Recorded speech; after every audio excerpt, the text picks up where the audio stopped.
Hey everybody, Greg Mahochko here with a brand new Nerds United YouTube episode. It's a Friday night. I'm all alone. The co-host of the year is out of town. So it's just me in the great city, Belleville, Illinois, where I live, where I work, where I play. Quite importantly, where I drink. And tonight, 4204 Main Street Brewing Company, it's their Standard Bearer, their pecan brown ale. Got several of these in the old refrigerator. I think I'm going to drink a few tonight. Taking some of your questions. Thanks to everybody who participated. Kind of short notice. I didn't know that Mike was going to be out of town until middle of this week, and so it worked out. I said, hey, let's have some fun on the old YouTube. And so with your help, we're going to have us a little Q&A tonight. And before we get too far going, I got to say, coronavirus is serious. We all know that. It's canceling, it's canceled school. The state of Illinois, all schools shut down through the remainder of the year. And it's canceled sporting events, concerts, any big gathering, which is a shame because I was hoping to go to another St. Louis Battlehawks game. Went to their home opener, and they've canceled that too. So it's serious when they're considering canceling WrestleMania. I'm sure Kevin Huntsberger over My 123 Cents the podcast and the My 123 Cents YouTube channel has more opinions on that. So make sure you subscribe both to the YouTube and to his podcast, also on the Jittery Monkey Podcast Network. Free plug there. Let's get right to the question, shall we? The very first question comes from friend of the show, Josh, and it's going to address the elephant in the room of Mike not being here. As soon as I said Mike's out of town, not going to be here, Josh says, is this a cover story? Are you guys actually fighting? Who gets me in the divorce? Can I have 2 birthday parties? This is not a cover story. Mike is clearly not here. We're not fighting. To my knowledge. No, we're cool. We're cool in the gang. If there were to be a Nerds United split, which I do not see happening, I would clearly get Josh in the breakup because I was at Josh's wedding, and I'm an old roommate of Josh's. We have drank a lot of beers together, and I just feel like I've put in my time, and because of that, I would lay claim to Josh as, I don't want to say property, but he gets to you get to come live with me, Josh. And can you have 2 birthday parties, buddy? You're 38 years old almost. You can have as many birthday parties as you want. My son turned 4 just before Christmas, and we had the birthday party for him, but we still had cake left over because when your birthday's in December, you never know what weather's going to be like. You're going to get a cake, even if it's this big. You might have half the cake left over because only grandparents are able to make it. So we had all this cake left over, and every day, I guess, I was at work, but this is what was told to me. My wife would give him a little slice of cake when he got home from school, and every day he would sing happy birthday to himself and then have the cake. I guess it's adorable. I wasn't here for it. I didn't get video of or anything like that, just secondhand stories. More Josh, if you want 2 birthday parties, you have 2. I say we all throw Josh a birthday party in our own way every month. Just be Josh's birthday. Forgive me, Josh, I don't remember the date, like what day of the month your birthday falls on, but every one of that day, unless it's like the 30th, which, sorry, February, but we'll just all, everybody in their own home, in their own way, throw Josh a party. Have a piñata, cake and ice cream, a keg.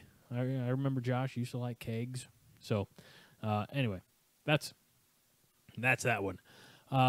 Next question comes from Jaron, and these are in no particular order. I'm saving the biggest, the most thoughtful question for last. But Jaron wants to know, as only Jaron would ask, how much wood would a woodchuck chuck if a woodchuck could chuck wood? Mike, the co-host of the year, responded literally within minutes, 8.224. I don't know what that means. I'm just pretty sure that a woodchuck could chuck all of it. Was it the Geico commercials? You dang woodchucks, quit chucking all that wood, or whatever they say. I don't know. Sorry, Jaron, that was a ridiculous question. It deserved an equally ridiculous answer, and I hope you're happy. Jared wants to know, asked about Sidekicks, the 1992 Jonathan Brandis movie, where he daydreams of being friends with Chuck Norris. He wants to know, is it a good movie, or is it so bad it's good? Now, first of all, I think because we lost Jonathan Brandis, pre-social media, I think that, his I don't want to say his contributions, but I think, I think he's overlooked and forgotten. I was a big fan of, I think it was Sequest. It used to be on Sunday nights, and we used to watch that in my home, every Sunday night from 7 to 8 or whatever it was on prime time. I want to say NBC. Don't hold me to that. But I was a big fan of Jonathan Brandis, and I thought, that his, obviously life and certainly career were cut just drastically, tragically short. But as for Sidekicks, I had to I rewatched the trailer earlier, and I said, I remember parts of that movie, but I don't remember the movie in its entirety. So I'm going to say it's a good movie, and then because I'll tell you what, the trailer made me want to go back and watch the movie. So I hope that answers your question, Jared. Smitty, I'm going to go back and watch Sidekicks because I think I'd appreciate it even more now. When you go back almost 30 years and the myth and legend that Chuck Norris has become, I think it'd be an even more entertaining movie to watch in 2020. So I'm going to go back and watch Sidekicks, and but I'm going to say it's a good movie. I don't think anybody out there is going to dispute that. And if they do, send them to me. All right, so our last question, and really, this is the big one. First question out of the gate, too. So thanks a lot for that. Two-time guest, past guest, Travis Yates, also co-host on Positive Cynicism's Popology 101, and has a new podcast of his own, which, because I've been hurt from work, I haven't been in the truck, haven't been able to listen to it, but it is still up all night. If you remember, I guess it was Friday nights in the 80s, maybe early 90s on USA, they had Up All Night, and they show movies up all night. This is still up all night, and I guess Travis and his co-host are doing the out of touchstone approach that Chad Smart and Mike DeKalb are doing on their podcast, where they're going through each movie and just kind of rewatching them, sharing some tidbits and information about the movie. I'm guessing that's what Still Up All Night is about. Travis, please feel free to correct me in the comments, but check that out if you like. I think he's specifically staying with like the B-rated, past midnight movies that perhaps didn't make it into theaters. So check that out. But Travis wants to know, how would you rank John Hughes films in order? To which I responded, holy crap, guns blazing right out the gates. You're killing me. I'm going to have to do my homework. And I did do my homework about a half hour before I sat down to record this video.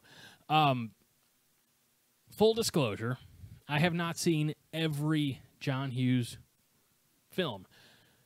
And so my list is going to be, it's going to be disproportionate in the time that I remember watching them. So I was 10 when this first movie came out. It was right up my alley, right in my wheelhouse, as they say. And so for my number one is actually Home Alone, which he wrote. And I did ask Travis to specify 20 minutes ago. I said, are we talking ones that he produced, wrote, or directed? He says, well, let's do directed. I said, crap, because I pulled my list from the ones that he wrote. And he said, no, that's all movies start with a good script. So writer is fine. I said, oh, I'm glad you agree. Makes me sound smart. Wait till you watch the video and hear the list. So my number one is Home Alone. Again, you've got Kevin McAllister. First of all, it's a holiday favorite, but I was also that age, when it came out. So it was sort of my, what's the word I'm looking for? It was kind of my grand opening to John Hughes movies. And if you watch the movies that made us on Netflix, that Christopher Columbus, they tweaked it a little bit. They, had some delays and, but anyway, he gets a credit on it. I'm giving him the credit on it. That's my number one. My number two, it's probably a lot of people's number one. That's The Breakfast Club. From the diversity, every little clique, every little faction in high school kind of coming together for the common goal of just, honestly, just surviving, a Saturday in detention in the 80s, no less. I don't care. It's not one of the greatest, probably not one of the greatest 100 lines of dialogue in cinema history. But when John Bender says, "Screws fall out all the time. The world's an imperfect place," I die. That's one of my top 10 favorite movie lines. Terrific soundtrack, of course. Simple Minds, Don't You Forget About Me there to close.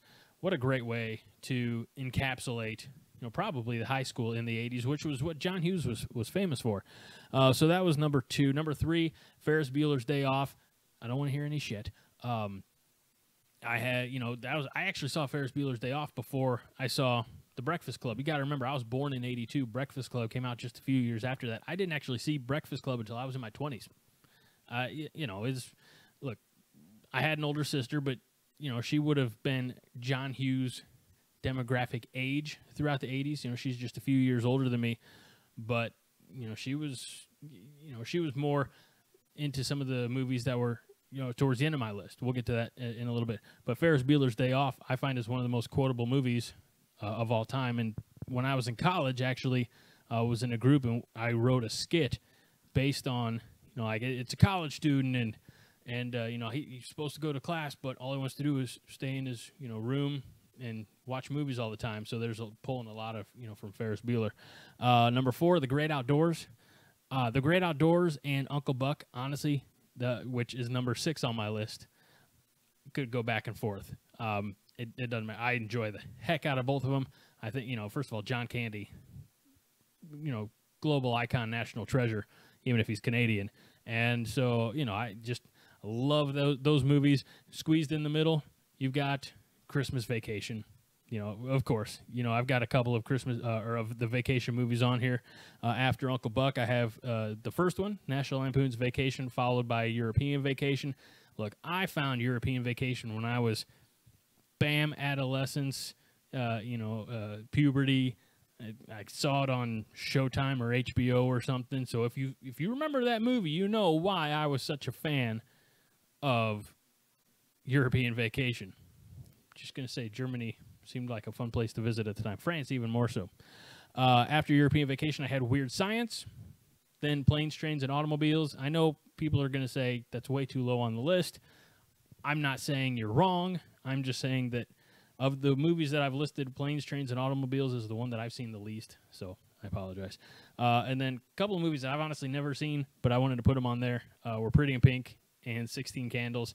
I know that, they're preeminent movies of their time. They say a lot of good things, or they entertain. I'm guessing for a lot of kids in the '80s that those were the coming of age movies. Okay, just but I mean, you also his writing credits also include like Flubber and Beethoven, Mr. Mom, Dennis the Menace, which came out a year after Home Alone. So just. When we lost John Hughes, I mean, we lost, someone who gave us, gave generations, just movies that could tell their story. So that's one of the great tragedies of his, remarkably short life. But I think that's my list, and I hope that you enjoyed this video. And I've gone way too long. I apologize for that, but I'm going to. Sign off in the way we sign off every episode of Nerds United, which if you're catching this Saturday afternoon, you're already aware of the surprise. Anyway, for my co-host of the year, absent as he is, he usually sits right about there. For him, myself, Greg Mahochko, we remind you this week and every week to be kind